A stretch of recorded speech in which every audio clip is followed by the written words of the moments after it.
रात्रीचे 12 वाजले होते. मी बाहेर सोफ्यावर झोपलो होतो. मग मध्यरात्रीला आंटीच्या रूममधून काहीतरी वेगळा आवाज माझ्या कानी येऊ लागला. म्हणून आंटी काय करत आहे ते पाहण्यासाठी मी त्यांच्या रूमजवळ गेलो. पण आंटीचं चित्र पाहून मी चकितच झालो. कारण आंटी या एवढ्या रात्री आपल्या आतल्या कपड्यांवर बेडवर झोपून मोबाईल हातात घेऊन त्यात काहीतरी व्हिडिओ पाहत होत्या आणि स्वतःच्या शरीरावर वेगवेगळ्या चाळे करून स्वतःला शांत करत होत्या. त्यांच्या रूममध्ये 0 बल्ब लावला होता, पण त्या लाईटमुळे आंटी मला स्पष्ट दिसत होत्या. काही वेळापर्यंत मी बाहेरच उभा राहून आंटीला पाहत होतो. पण मला सर्दी आणि कफ जास्त झाल्यामुळे त्याच वेळेस अचानक खोकला आला आणि आंटी घाबरून जागेवर उठून बसल्या. मग त्या क्षणी आम्हा दोघांच्या नजरा एकमेकांना भेटल्या आणि आंटी मला म्हणाल्या, विजय, तुम यहाँ मेरे पास आओ, मुझे तुमसे कुछ बातें करनी है. त्या क्षणी आंटीने रूमचा लाईट ऑन केला आणि आंटीचं समोरचं दृश्य पाहून मी माझे भानच हरपलो. जेवढी आंटी बाहेरून सुंदर दिसत होती त्यापेक्षा अधिक पटीने ती आतूनही सुंदर होती. त्या तिच्या आतल्या कपड्यामध्ये एखाद्या अप्सरासारख्या दिसत होत्या. माझे नाव विजय. मी इंजिनिअरिंगचं शिक्षण करण्यासाठी मुंबईमध्ये खूप चांगल्या कॉलेजला ॲडमिशन घेतलं होतं. पण माझ्या घरच्यांची परिस्थिती ही नॉर्मल असल्याकारणाने एवढी फी आणि हॉस्टेलचा खर्च उचलणं माझ्या घरच्यांना झेपत नव्हते. म्हणून कॉलेजजवळच एक सिंगल खोली आम्ही 2 मित्रांनी भाड्याने घेतली. आमच्या रूमचे भाडे हे महिन्याला 3,000 रुपये इतकं होतं आणि आमची घर मालकीण ही पर राज्यातील राहणारी होती. पण ती डॉक्टर होती. तिचं क्लिनिक ही तिच्या घरातच होता. ती घरात एकटीच राहायची कारण तिचा नवऱ्याचा काही वर्षापूर्वी मृत्यू झाला होता आणि तिला एक मुलगी होती. ती शिक्षणासाठी बाहेर राहत होत्या. कॉलेज संपल्यानंतर आमच्या घरमालकीण बाईचा अट होती की घरातली छोटी मोठी कामही आम्हालाच करावी लागेल. म्हणजेच बाहेरून काही किराणा व भाजीपाला आणावा लागायचा. म्हणून ती बाई आमच्याकडून घरभाडेही कमी घ्यायची. आम्ही दोघं मित्रापैकी एक दिवस त्याचा आणि एक दिवस माझा असे आम्ही काम वाटून घेतलेले होते. आमच्या कॉलेजची वेळ ही सकाळी 10 ते संध्याकाळी 4 अशी असायची. मग एक दिवशी आम्ही दोघेही मित्र कॉलेजमधून घरी येताना आमची घरमालकीण म्हणाली. आम्ही तिला प्रेमाने आंटी म्हणायचो कारण तिला मराठी बोलायला थोडा त्रास वाटायचा. म्हणून ती आमच्याजवळ हिंदीतच बोलायची. अरे अजय, इधर आओ. मग माझा मित्र वरती रूममध्ये गेला आणि मी आंटीजवळून येऊन त्यांना म्हणालो, बोलो आंटी, कुछ बाहर से लाना था क्या?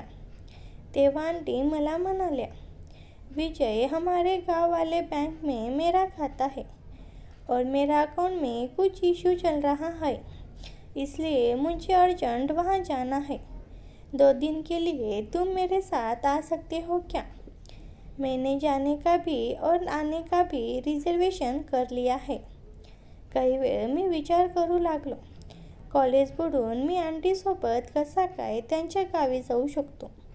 पण ती बिचारी एकटीही कशी जाणार? सर्दी पण खूप वाढलेली आहे. जर रस्त्यात तिच्यासोबत काही झालं तर? 2 दिवसाची गोष्ट आहे, लगेच यायचं आहे. आपल्याला तिचं मतदान झाल्यावर मग मीही पूर्ण विचार करून आंटीला हो म्हणालो. ठीक है आंटी, कब निकलना है हमें? तेव्हा ती आंटी म्हणाली, कल शाम को ही जाना है. 2 दिन बाद लौट आएंगे. उसी दिन शाम को वहाँ से निकलना है. आमची घरमालकीण दिसायला खूपच सुंदर होती, पण तिच्याबद्दल माझ्या मनात काहीही नव्हते. पण तिच्या शरीराच्या फिटनेसवरून ती 30 वर्षाची बाई वाटायची. मग मी आंटीशी बोलून माझ्या रूमवर आलो. आमचा रूम हा आंटीचा घरचा वर होता. मग संध्याकाळच्या वेळेस मी जेव्हा पिण्याच्या पाण्याचा जार घेण्यासाठी खाली आलो, त्याच वेळेस एक यंग मुलगा क्लिनिकमध्ये न घुसता तो डायरेक्ट आंटीच्या घरात गेला. मग मी पण त्याच्या मागे गेलो आणि गुपचूप भिंतीच्या आडोशाला लपून तो काय करतोय ते पाहू लागलो. तो मुलगा कपाटावर गोळा केलेले सर्व धुतलेले कपडे आपल्या बॅगमध्ये ठेवत होता आणि त्याच वेळेस आंटीचे आतले कपडे त्याने हातात पकडून सोफ्यावर ठेवले. मग काही वेळाने तो मुलगा ते कपडे घेऊन बाहेर निघाला आणि मी आंटीच्या घराच्या आत शिरलो. घरात कोणीही दिसत नव्हते. त्याच वेळेस माझे लक्ष त्या कपड्यांकडे गेले. ते कपडे खूपच वेगळे वाटत होते, कारण या अगोदर असे कपडे मी इतक्या जवळून माझ्या आयुष्यात कधीही पाहिले नव्हते. म्हणून त्यांना एकदा तरी स्पर्श करण्याची इच्छा माझ्या मनात निर्माण झाली. पण मनात भीती वाटत होती. जर मी हे कपडे हातात घेतले आणि त्याच वेळेस आंटीने मला पाहिले तर. आणि तसेच झाले. तितक्यातच आंटीही बाथरूममधून बाहेर आल्या आणि त्यांनी मला त्यांचे कपडे माझ्या हातात धरून मी काय करत होतो ते पाहिले. तेव्हा आंटी मला म्हणाल्या, तुम यहाँ क्या कर रहे हो? त्यावर मी आंटीला म्हणालो, आंटी वो कपड़े वाला घर में घुसकर कपड़े ले रहा था. मुझे पता नहीं था कि वो कपड़े लेने रोज़ आता है. तेव्हा आंटी मला म्हणाली, मगर तुम्हारे हाथों में क्या था जो मैं आने से पहले ही तुमने सोफे पर फेंक दिया. मग आंटी माझ्याजवळ येऊन सोफ्यावर ठेवलेले कपडे पाहू लागली आणि मला म्हणाली, यह मेरे पर्सनल कपड़े है, इसको तुम कैसे हाथों में पकड़ कर देख सकते हो. मगर आंटी, मैं खाली चेक कर रहा था उस लड़के ने कौन से कपड़े निकाल कर ले जा रहा था. त्यावर आंटी सांगू लागली, यह कपड़े ऐसे होते हैं जिन्हें हर औरत अपने कपड़ों में छुपा कर रखती है. और हाँ, कल शाम को रेडी रहना, हमें निकलना भी है. एवढे बोलून मी त्या ठिकाणाहून पाणी भरण्यासाठी निघालो. दुसऱ्या दिवशी संध्याकाळी मला व आंटीला बिहार जाण्यासाठी ट्रेन पकडायची होती. म्हणून मी लवकर तयार होऊन आंटीच्या घरात न जाता बाहेरच त्यांना आवाज देऊन त्यांची वाट पाहू लागलो. थोड्याच वेळाने आंटीही तयार होऊन बाहेर आल्या. त्यावेळेस त्याने पंजाबी ड्रेस घातला होता. त्या खूपच सुंदर दिसत होत्या. त्यानंतर मी त्यांच्या हातातून बॅग घेतल्या आणि सरळ कॅब बुक करून आम्ही रेल्वे स्टेशनवर आलो. तेव्हा आंटी मला म्हणाली, अरे विजय, यह एक सीट अपनी कन्फर्म नहीं हुई है, थोड़ा चेक कर लो. टिकट निकालते वक्त उन्होंने कहा था कि कन्फर्म हो जाएगी. मी तिकीट घेऊन ट्रेन चार्ट चेक करू लागलो. अजूनही माझी सीट कन्फर्म झाली नव्हती आणि आंटीची सीट ही अगदी वरची होती. मग थोड्याच वेळात आमची गाडीही प्लॅटफॉर्मवर आली आणि मी व आंटी सामान घेऊन ट्रेनमध्ये चढलो. रिझर्वेशन ही एसीमध्ये असल्यामुळे खूप थंडी वाजत होती. आता संध्याकाळचे 7:30 वाजले होते. सामान ठेवून आम्ही आमच्या जागेवर बसलो. पण त्या डब्यात बिना रिझर्वेशनवाला पॅसेंजर बसू शकत नव्हता. म्हणून टीटीने मला जनरल डब्यात जायला सांगितले. पण आंटीने टीटीसमोर खूप विनवण्या केल्यामुळे मला त्याने काही पैसे घेऊन त्याच ठिकाणी बसायला सांगितले. आता रात्रीचे 11 वाजले होते. मलाही खूप झोप लागत होती. खालचे सर्व पॅसेंजर आपापल्या जागेवर झोपले होते. माझे डोळे बसून बसून लागलेले पाहून आंटी मला म्हणाली, अजय, तुम मेरी ऊपर वाली सीट पर जाकर सो जाओ, मैं यही बैठती हूँ. तेव्हा मी आंटीला म्हणालो, आंटी आप सो जाओ, मैं यहाँ बैठते हूँ. मग काही वेळानंतर आंटींनाही झोप येत असल्यामुळे त्यांनी त्या शीटवर जाऊन झोपल्या. मग रात्रीच्या 1 वाजेला जेव्हा आंटीचे डोळे उघडले तेव्हा मी बेडशीट टाकून खाली झोपलो होतो.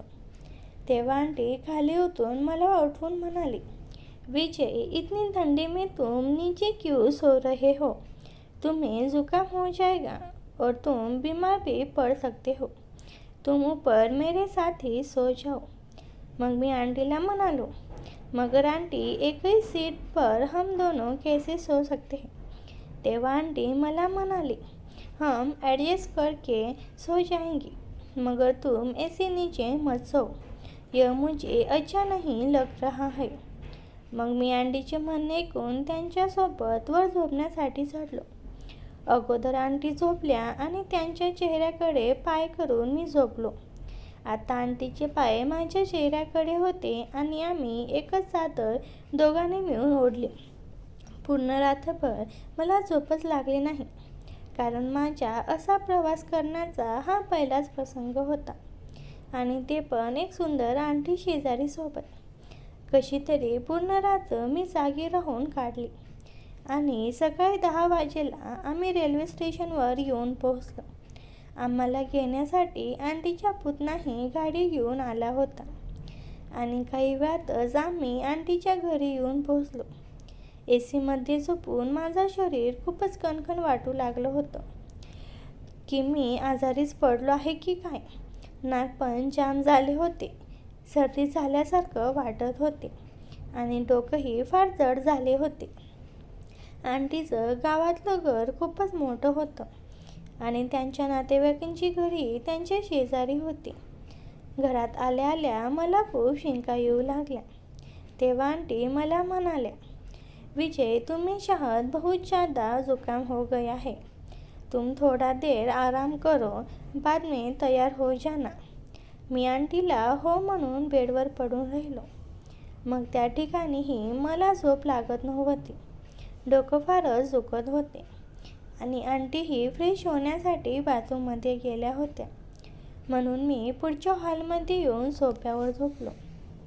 मग काही वेळानंतर मला घरात गाणे म्हणण्याचा आवाज खूप जोरात ऐकू येऊ लागला, म्हणून माझी झोप अचानक उघडली आणि मी इकडे तिकडे पाहून हा आवाज कोणाचा आहे त्या व्यक्तीला शोधू लागला. पण समोरचं दृश्य पाहून मी आश्चर्यचकितच झालो, कारण आंटी या टॉवेल गुंडाळून अंघोळ करून चक्क बाहेर उभ्या होत्या.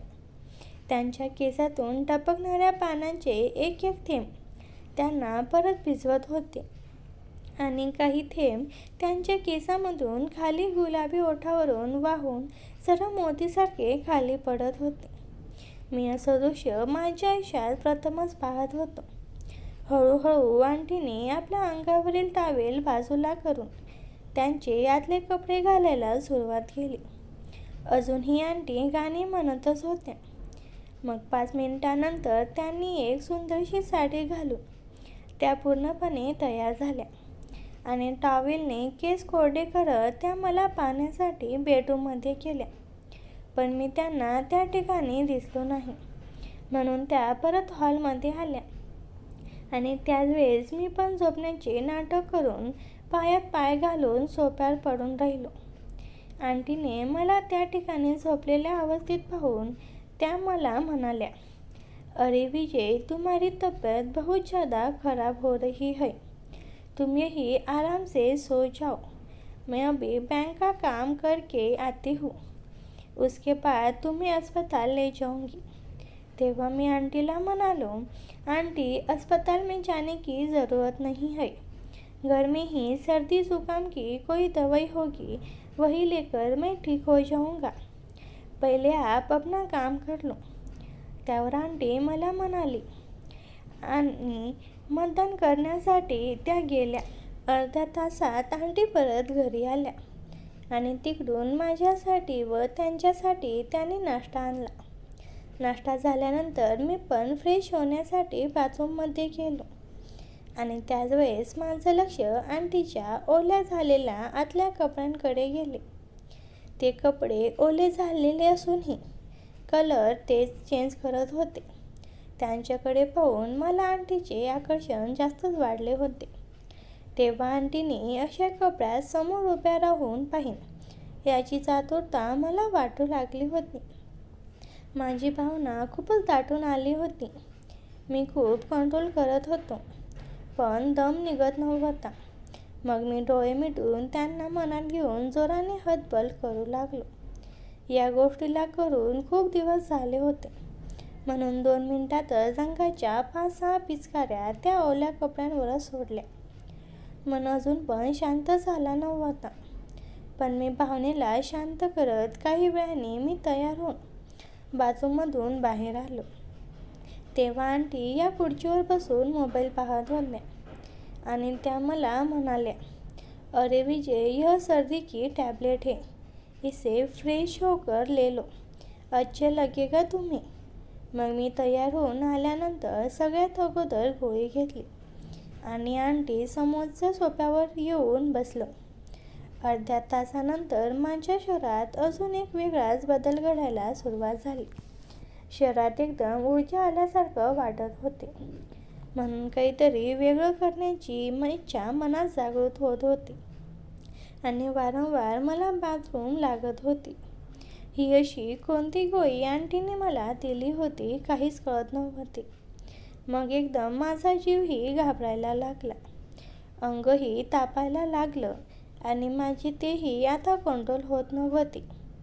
मी सोफ्यावर ठेवलेली लहान उशी हातात धरून माझ्या त्या ठिकाणी ठेवली आणि आंटीला म्हणालो, आंटी, आपने मुझे कौन सी गोली दे दी है, सब कुछ अलग ही हो रहा है.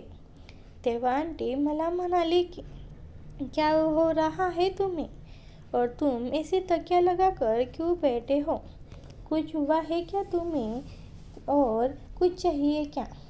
तेव्हा मी आंटीला म्हणालो, सब कुछ हो रहा है मेरे शरीर में, कहाँ से लाई थी आप यह गोली.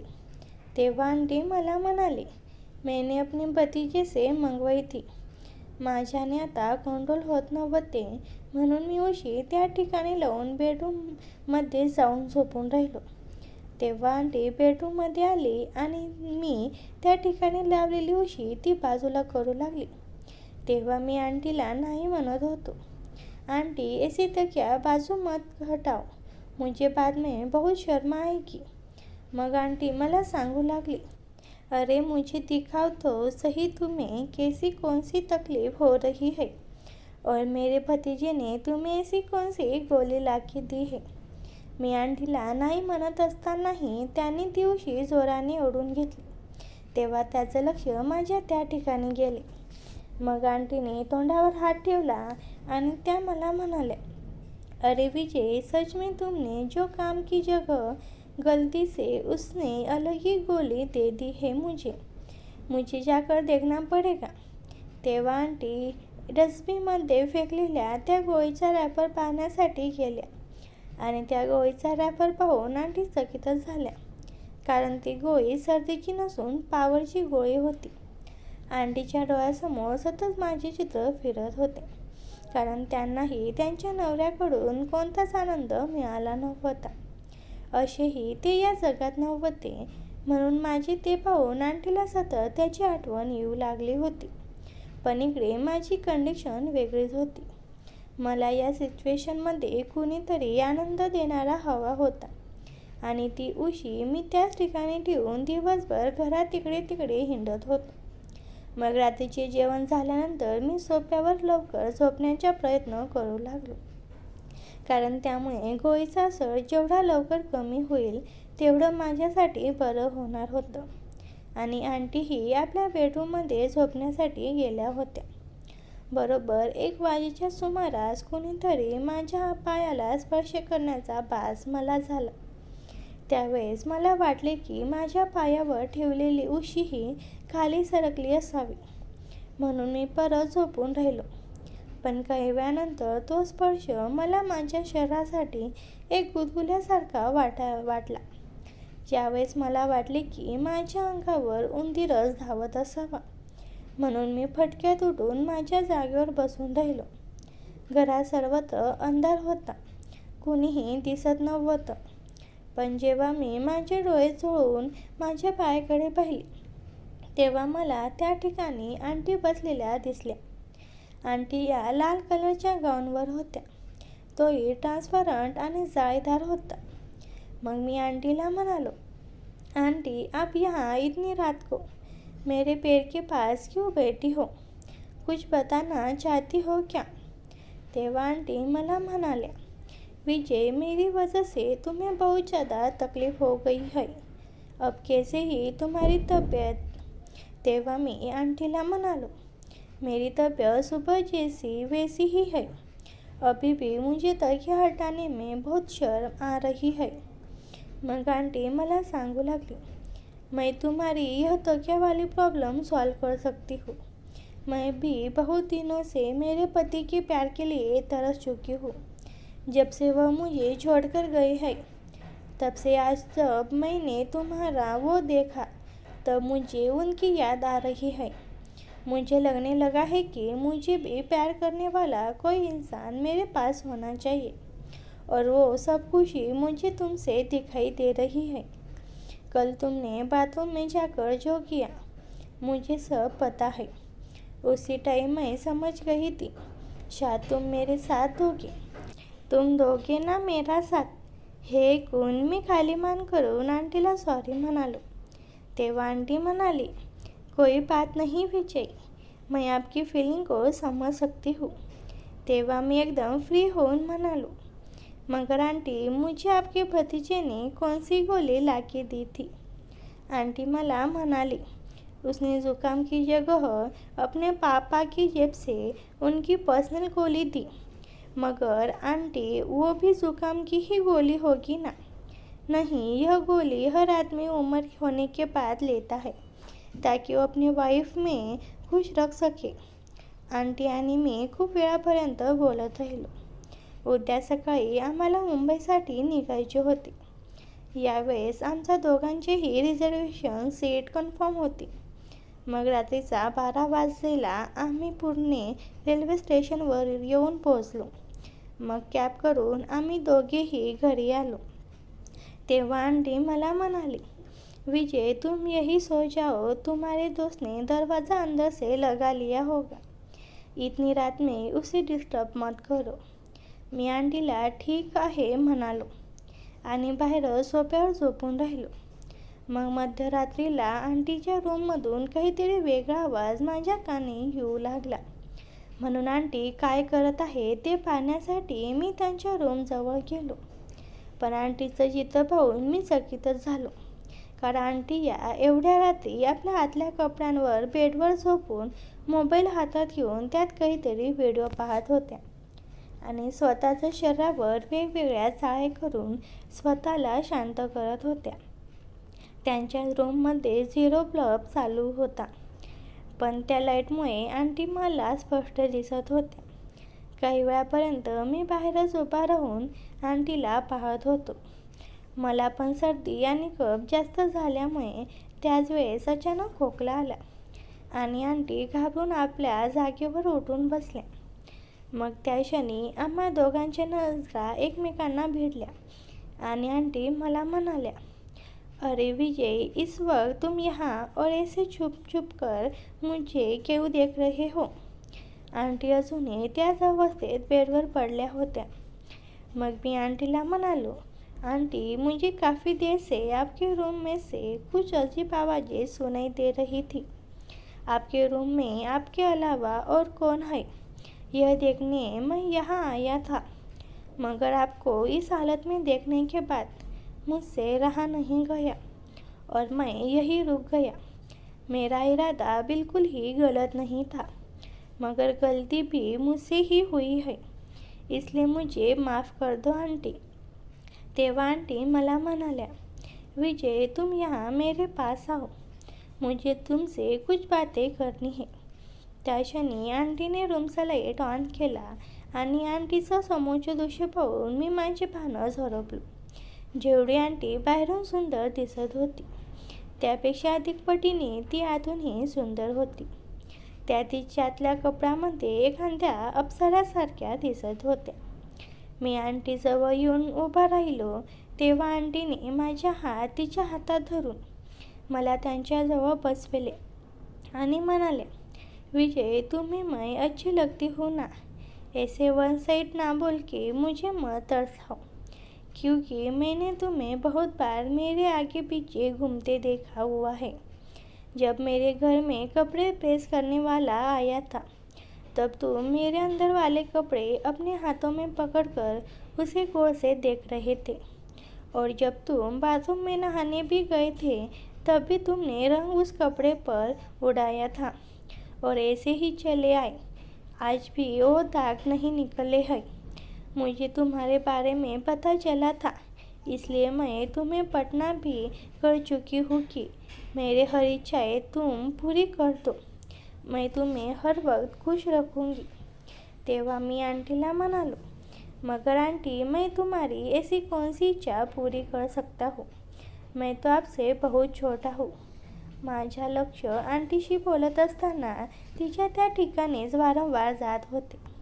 मैं तुमसे वो खुशी पाना चाहती हूँ जो हर आदमी अपनी बीबी को शादी के पहले दिन से ही शुरू कर देता है। आंटी काय बोलत होत्या मला सर्व काही समजत होते. माझं अंग आता थरथरायला लागलं. डोकंही काम करत नव्हतं. त्यावेळेस आंटीने रूमचा लाईट बंद केला आणि त्यांनी माझा हात पकडून त्यांच्या त्या ठिकाणी स्पर्श केला. त्या ठिकाणी स्पर्श केल्यामुळे माझ्या अंगात एक वेगळेच तरंग निर्माण होऊ लागले. माझ्या डोळ्यासमोर आंटीला अशा अवस्थेत पाहण्याचा स्वप्नही पूर्ण होऊ लागले होते. मला आता काय करू काय नको असं झालं. आंटीने मला मिठी मारली आणि पापी द्यायला सुरुवात केली. अर्धा पाऊण तास आम्ही हेच करत होतो. आंटी उठल्या आणि बोलल्या, तेरे लिए एक सरप्राईज है. मी म्हणालो, अब क्या है? मग आंटी पूर्ण मोकळ्या झाल्या. मी त्यांचे वरदार व्यक्तिमत्व पाहून भारावून गेलो. मी म्हणालो, आंटी कितनी सुंदर दिखती हो आप. माझी भावना आता दाटून आली होती. आंटी म्हणाल्या, अभी ज़्यादा टाईम मत लगाव. एवढं बोलून आंटीने मला उठवलं आणि हात पकडून आतल्या खोलीत घेऊन गेल्या. तिथे आधी सतंजी तयार होती.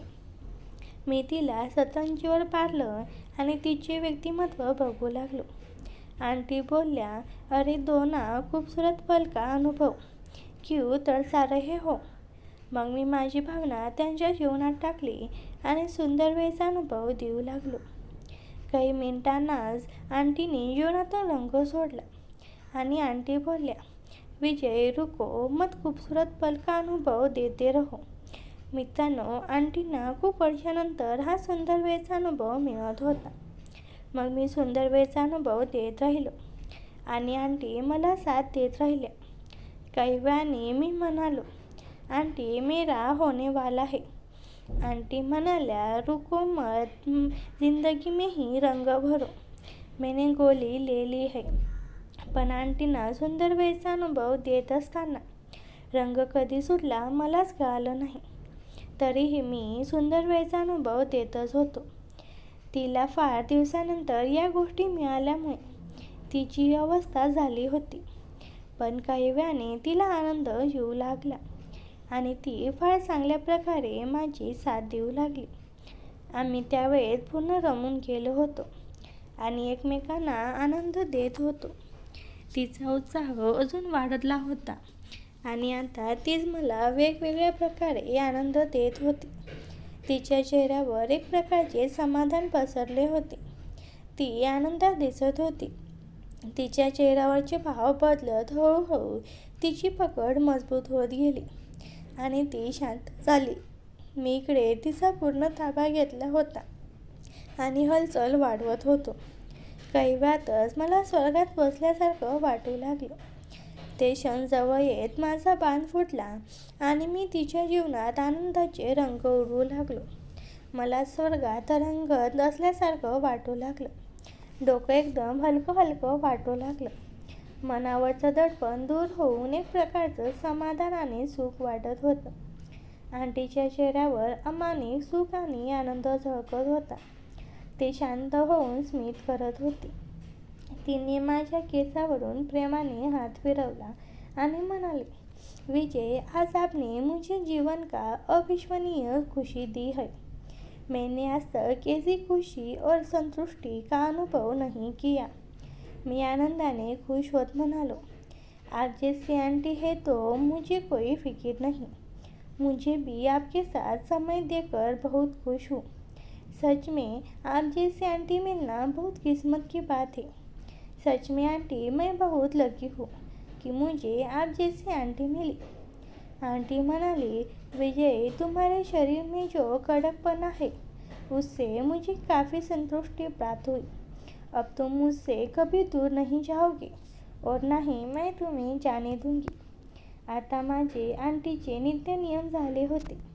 मी कॉलेजमधून आल्यानंतर सर्वप्रथम आंटीला भेटण्यासाठी तिच्या क्लिनिकमध्ये जायचो आणि दाराला कडी लावून त्या ठिकाणी भरभरून प्रेम करायचो. कधी कधी माझा मित्र कॉलेजला गेल्यावर आंटी आमच्या खोलीत सुद्धा यायची.